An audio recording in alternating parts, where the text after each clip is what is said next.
تربیت کردن عادت‌های سالم غذاخوری باید از آوان خورده آغاز شود. کودک یک ساله‌ای که الکی چند دندان دارد و خوراک‌های علاوه‌ای را استعمال می‌کند، می‌تواند آهسته مستقلانه خوردن را نیز بیاموزد. البته در اول این کار پر از ریختن غذا و آلوده‌کاری خواهد بود، ولی این قسم طبیعی روند است. برای این یک قاشقچه رزینی کودکانه و کاسه‌چه مستحکم مهیا کنید. هنگام غذادهی بعد آنکه چند قاشق را خودتان به او خوراندید، اجازه دهید کودک نیز قاشق را داشته کوشش کند. شاید او بیشتر به غذا بازی کند، اما همین طور حس می کند که من هم قادر هستم.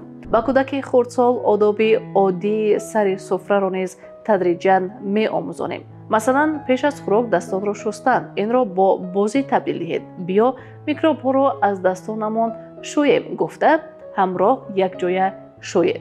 هنگام خوراکخوری اگر کودک به چیز اشاره کرد، می توانید کلمه ها را آموزانید.